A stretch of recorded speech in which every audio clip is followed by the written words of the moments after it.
Hey, this is GQ, and today we're going to talk about what is sexy? What is the secrets to sexy? So first of all, I have a fitness company. It's called Secrets to Sexy. And me and my partner, Mr. Aaron Curry, we actually came up with this name. He came up with the name. I just kind of signed off on it because it was dope. We signed off on the name because we know that when it comes to fitness, when people, used to always admire us getting results and getting our clients results, they would always ask us questions, but really the deeper meaning behind the questions is they wanted to know what were the secrets to sexy. So we named it Secrets to Sexy.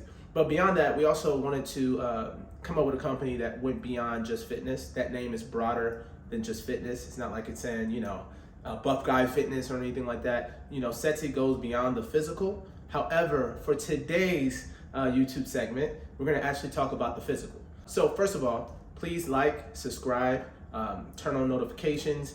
Please follow my page. And if you like the content, share it with your friends, share it with some people to give them some degree of objectivity when it comes to what is physical sexiness. All right, so I'm gonna be delicate with this because, we live in a day and age where it's very easy to rock the boat, with people's feelings, and then you have trollers and whatnot. So first and foremost, most of what we desire from a level of attraction has a degree of subjectivity to it. And in other words, sometimes people just have types, right? Sometimes people like them taller, shorter, wider, whatever it is. However, in the world of fitness, there is some level of objectivity when it comes to levels of fitness. And a huge determining factor of that is first and foremost body fat percentage. Now, body fat percentage isn't to shame people that are overweight or make people that are, have a high body fat percentage feel bad. However, body fat percentage heavily dictates, the youthness of a person. The lower your body fat percentage is, the younger you typically look. That's just life, that's just facts. Also, from a health standpoint, generally speaking, the lower your body fat percentage is, the healthier you tend to be. Are there exceptions to those rules? Absolutely. There are so many other factors that can affect your health. But just from the eyeball test, you take someone that looks healthy, very defined, looks like they take care of their physical health, there's a good chance, all things equal, that they're probably a little healthier than the person that's battling with obesity. And so, as much as we're taught not to judge, the truth is we are supposed to judge in the sense of we do use our discernment to determine what type of person we're dealing with. And that's in all areas of life beyond just physical attributes. So in other words, for example, if someone walked into a bank and they had a ski mask on, you would judge them. You probably would think that they were a robber, right? And so being judgmental is actually a good thing because it can save your life and it helps you have discernment, in different situations. It's when we misjudge people or when we are judging from a negative spiritual energy that can be a bad thing. In the world of fitness though, what I want to address is the fact that first and foremost, everybody has a degree of, in my opinion, body dysmorphic disorder, in the sense of we never really have 100% objectivity when it comes to how we look. Most of what we feel about ourselves comes from either the internal work we've done on ourselves, how we make ourselves feel, or the feedback we've gotten back from the rest of the world. And so what that does is it leaves this gap where the actual objective part of what we actually look like sometimes can be left in limbo where we don't really understand where we're at. And that can be a good or a bad thing. So for example, I've met people that were in a good part of their life. They were very happy, all their relationships were amazing, their career was stable, and they were so happy that in their minds, they thought that they were in shape. They're like, hey, I look great. My boyfriend or my husband tells me I look great. And that's not to say that he's not telling the truth, because again, attraction is subjective, right? But when you come to the realm of fitness and we're measuring your health, which is measurable, you can sometimes get it wrong. And so sometimes when you're in a good place of your life, it can cause an unhealthy level of delusion where you really think that your health is taken care of because you're happy. And also there's a flip side. I've met fitness models, celebrities, people that train in the gym every day, and I intentionally give them compliments because I feel like we live in a day and age where we don't do that enough. Like, we don't give people praise for their hard work. We just kind of observe and move on, right?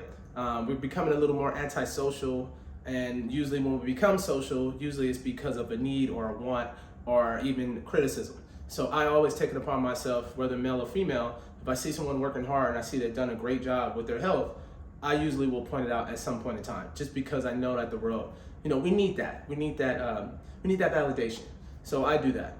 However, in my findings, over 10, 15 years, 20 years of training / working out, I would say 95% of the people that I've spoken to and told them and validated the fact that their work is actually turning into a manifestation that is fit.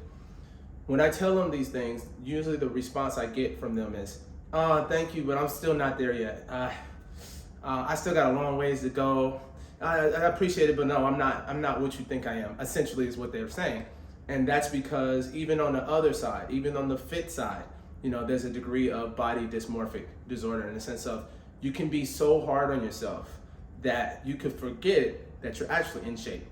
I've been there before. I've been in times where I just thought I was completely out of shape, and I was working out 2 to 3 hours a day, and I was exhausting my body. I fell into bouts of depression and all kind of stuff because I was just trying to find a way to be the perfect version of myself. And then when I started realizing that it was like the hamster on the wheel effect, where we were never meant to be a perfect physical manifestation, but just try to be the better version of yourself is what the real goal is, and accept our limitations is how you really find true peace. And so what I would say to everyone in this journey, you're never going to find the perfect version of yourself. It's an illusion, because we live in a state of perception where everything we're perceiving is simply just that, it's perception. And so there's no real version of the perfect version of ourselves. And even if we did achieve that, we probably wouldn't even know it was the perfect version of ourselves. So really all you can do is fight to be the best version of yourself from a physical health standpoint, mental health standpoint, and spiritual standpoint, and appreciate your progress. The appreciation for your progress is where your happiness is going to come from, not from always identifying your shortcomings.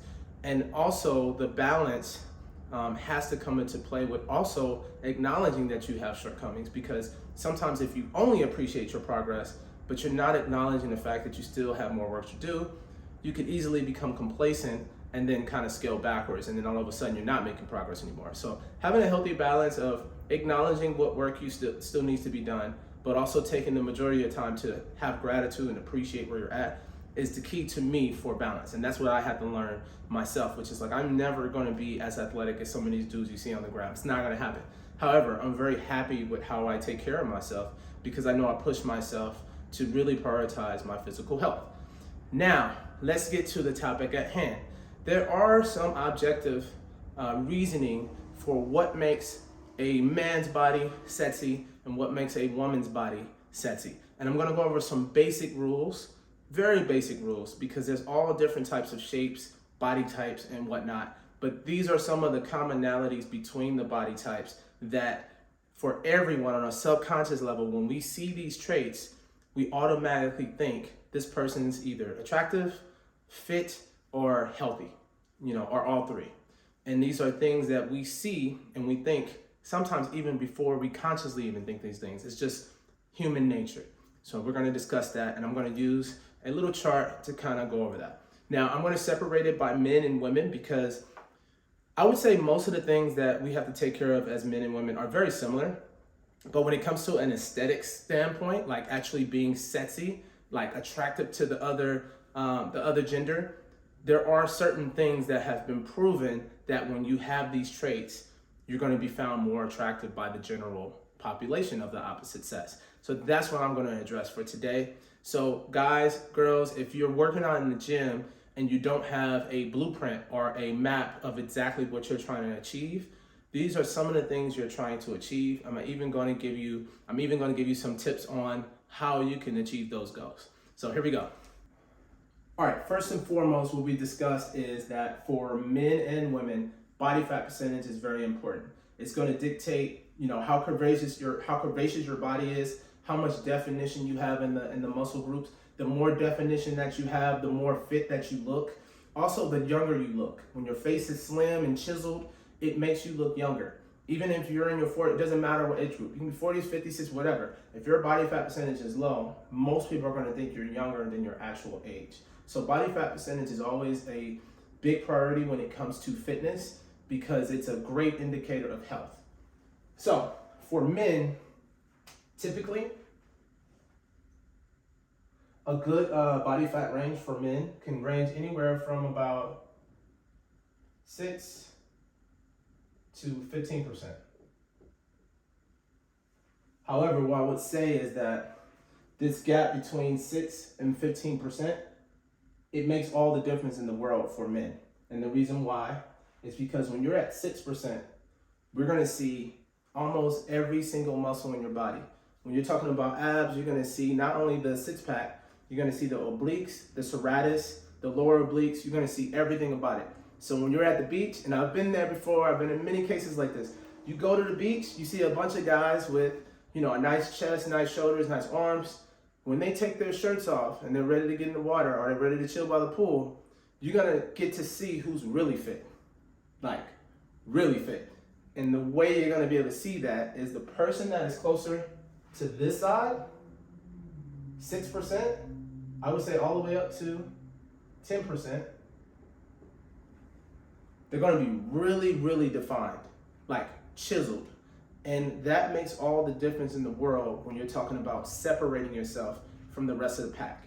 Because you can't get to this percentage, 6 and 10%, if you don't have a proper nutrition plan, if you don't have a proper cardio plan, and if you're not consistent. And to have these three things, consistency, a nutrition plan, a consistent cardio program, there's some intangibles within your character you have to have, which is mostly discipline, determination, persistence, time organizational, and time management skills. When you have a body like this, on a subconscious level, people already know that you possess those qualities within yourself. Discipline, persistence, consistency, time management skills. You just automatically, you can't have that because this is a prerequisite.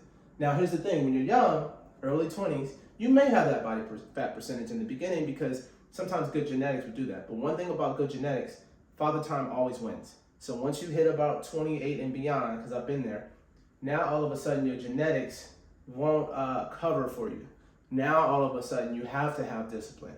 Now all of a sudden you have to eat a little better. Now all of a sudden you have to be consistent with your workouts because your metabolism is slowing down now. You're getting a little bit older, so now your body doesn't really cover up for your mistakes.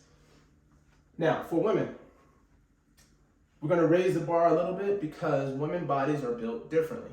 You ladies have, breasts, and you also store body fat in your lower body parts. A lot of the differences with women versus men is designed with procreation in mind, if that makes sense. So you're gonna have a little more water weight, you're gonna have a little more body fat, because these are things that are gonna help later on when you're ready to procreate. So naturally, women's bodies are gonna be different.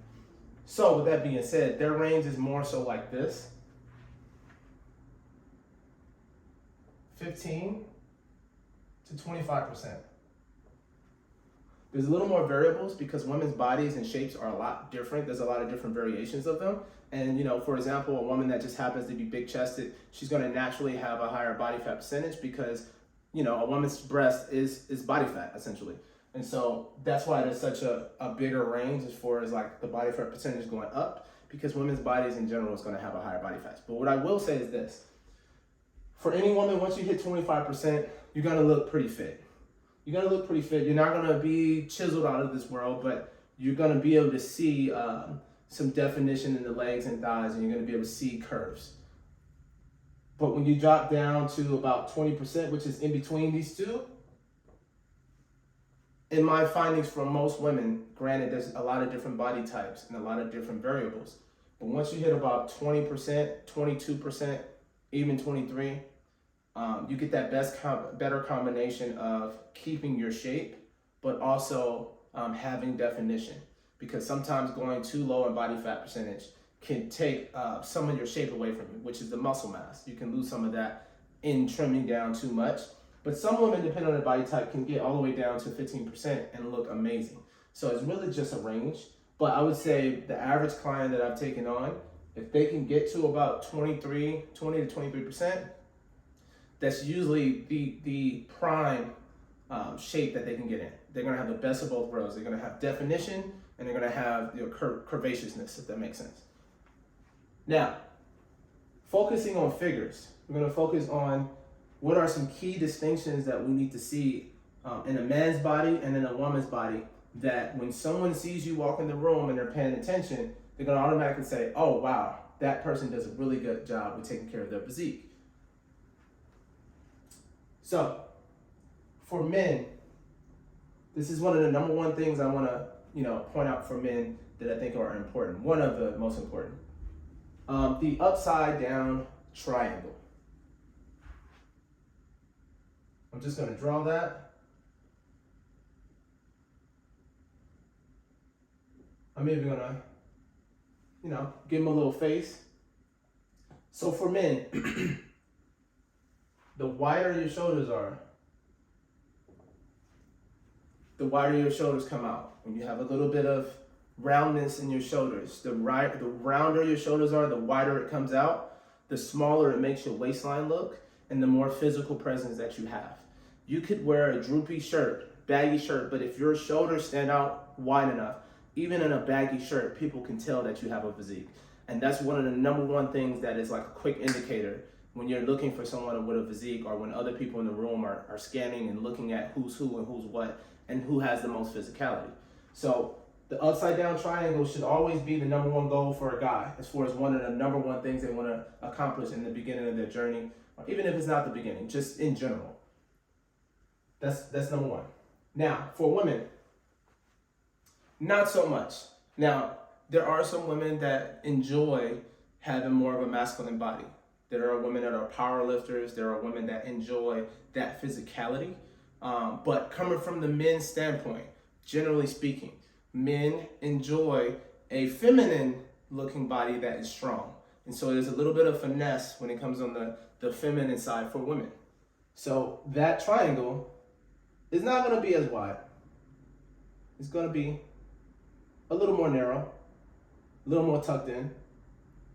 The goal is not to make a woman's body as wide as possible up top, generally speaking. Again, fitness is art. I'm making up the rules based on what I know to be a sexy feminine body and what many of my peers and men look for in an attractive woman. Again, there's exceptions to every rule because we're human and we have the ability to like certain things that may not fit into what everybody else, like, into everybody else's paradigm. But generally speaking, the goal is not to widen. You don't want a wide back, wide shoulders for a woman because it will make you look more masculine. And that's not the goal for a woman, unless you're trying to attract feminine energy, which can happen too. Then, all bets are off. You can switch it up and do your thing. So, but what is true about both is that, as you notice, this triangle comes in at the top. This waistline has to be as tucked in as possible. The smaller your waistline look, the fitter you look. It brings out everything. It brings out your chest, it brings out your glutes, it brings out your shoulders, because it basically creates that separation. It's the waistline tucking in that makes everything else look bigger. It makes your chest look bigger, it makes your shoulders look bigger, it makes your glutes look bigger. So waistline being smaller is never a bad thing on both sides. It never hurts on either side. That's the one thing that men and women have in common. Tucking in this waistline, having this be as small as possible, is always a good goal. Always a good goal to have. Another thing about men that's a little different from women is chest.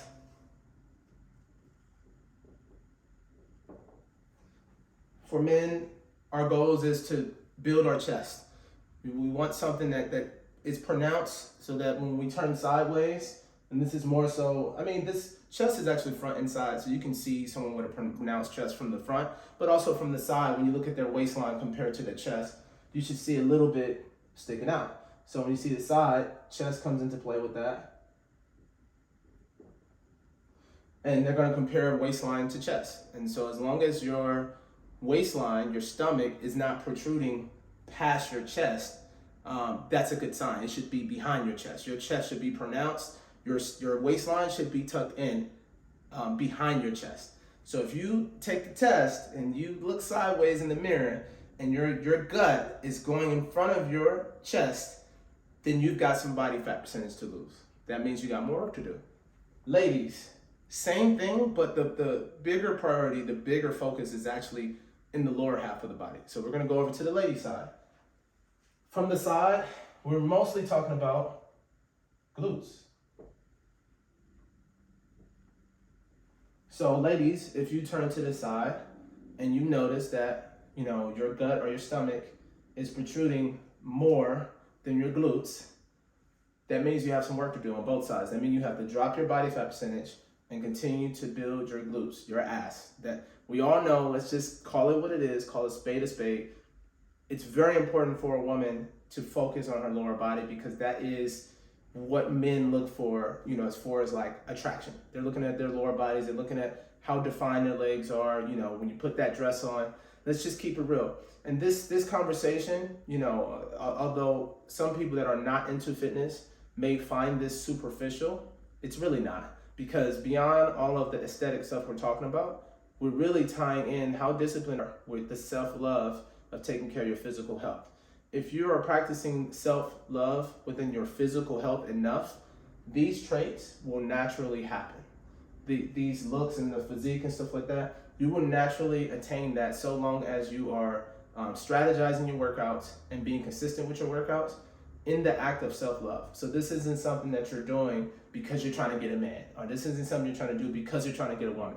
These are byproducts of self-love, discipline, and focus. And then all of a sudden, these things happen as a natural consequence. So I want people to get that right. I don't want you to prioritize the aesthetics of it over the fact that you have to make sure internally you're grounded in being the best version of yourself first. It's a lot easier to hit these goals when you actually love yourself enough to be consistent in the first place. If you're just going off of superficial reasoning, which is I just want to be attracted to that guy that I like or that girl that I like, it's not going to work because your why is not deep enough. So you have to make sure the why is mostly for you. All this other stuff, attracting the other sex, that's great. That's a great byproduct. I'm not going to say that I don't enjoy that, but that's not my main reason why I'm doing it. The main reason I'm doing it is because this is the type of man that I am. I'm a hard worker. I'm consistent. I love myself. I love my physical health. I cherish it. I don't take it for granted. So let's get past that part and go back to aesthetics. So again, waistline should be tucked in. Ladies, you turn to the side. If your stomach is protruding past your butt, you need to drop body fat percentage. If you look what I put notes on, the biggest difference between men and women as far as the journey, women always have to place a greater diet focus on their bodies because they don't get away with as much as men do. Men hold more muscle mass, which means men have a faster metabolism, which means they can make more mistakes and burn it off. Women, you're smaller, generally speaking, slower metabolism, generally speaking. So when you make those same mistakes, let's say you guys, a man and a woman eats the same food, both bad for each other, say it's, some pancakes and some eggs and waffle, whatever it is, the man can burn that off faster than you. That means that mistake counts more for you, which means that if you're living in a household with your man or, another man in the household, please don't try to eat like him because he gets to have a higher portion control and he gets to make more mistakes and he's not going to pay for it as much as you are. You have to make sure that you're sticking in with your diet guidelines, your nutrition guidelines so that you can hit your goals. And the same I would say for men, regardless of what I'm saying with men and women, if you're following anybody's diet plan and it's not in alignment with your body type and your fitness goals, then you're on the wrong track. Don't try to copy off what everybody else is doing if it's not in alignment with your goals. So, sideways profile for chest, glutes, your waistline should always be smaller than the other attributes, the chest, the glutes, the shoulders. It should always be the most tucked in part of your body. Now, the last thing I will say is, how do you achieve these things? There's 3 things that you need to focus on in order to achieve these goals, which is just creating that symmetry that we're talking about right now to where now the hard work that you've been putting in, it shows. No one wants to work hard and walk in a room and it doesn't show.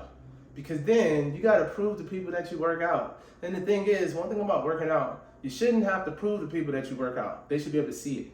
So if they're not seeing it, then it's something that you're doing wrong. How do you achieve those goals so that now your hard work matches your physique? The first thing you have to do is you have to make a commitment, a real commitment that is spiritually grounded within you. It's a part of who you want to be and who you are, to dedicating yourself to either meal prepping, or if you're not meal prepping, at least planning your meals, whether you're buying it from another company or not, in a way that aligns with you promoting lean muscle mass and dropping body fat. If you have to commit to that, that has to be the way you eat on a regular basis. I call it the 85-15 rule. I expressed that in another video, but this time we're talking about strictly fitness. 85-15 rule. 85% of the time you should be very healthy.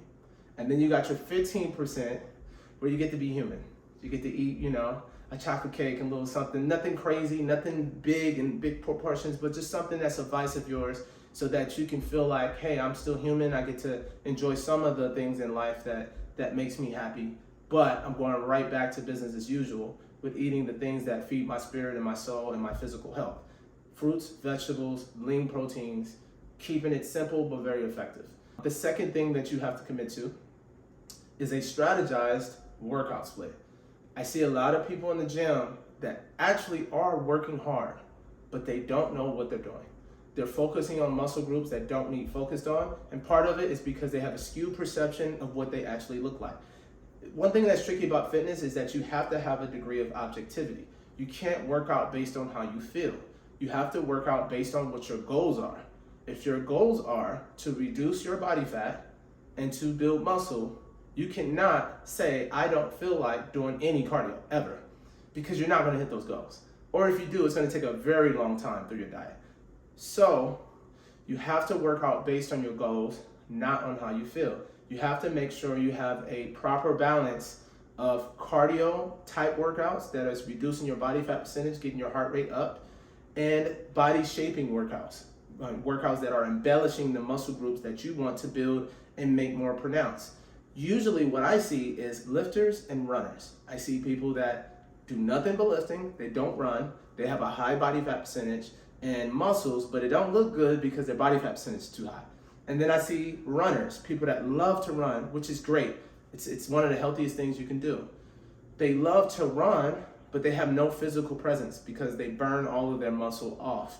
And if you can combine the two, someone that have a good relationship with running or cardio activities and a good relationship with bodybuilding, body shaping, where they're looking at their muscle groups and they say, how can I add more symmetry to my body and make it look a little more even and embellish the parts that I like the most? When you can find a balance between the two, that's called having a good workout split and a good workout strategy. So usually I would recommend get with a trainer, which is yours truly, GQ. You can go to my website, www.secretstosexy.com. You can fill out an inquiry form. We can consult with you and give you some objectivity as far as what your body type is, what you need to do to hit your goals, because you're going to describe your goals to us. And then we can prescribe some workouts that are visually demonstrated on our app, our Secrets to Sexy app, so that you have the correct workouts that's going to actually align you with your goals. Because at the end of the day, no one wants to work hard and have nothing to show for it. So that's the name, Secrets to Sexy. I hope this helped you guys out. There's some other tips that I could throw in there, but I don't want to make the video too long. Guys, you can always hit me up. You can follow me at Secrets to Sexy or at this.is.g.q. secretstosexy.com as well. God bless you guys. Have a good one. Take care.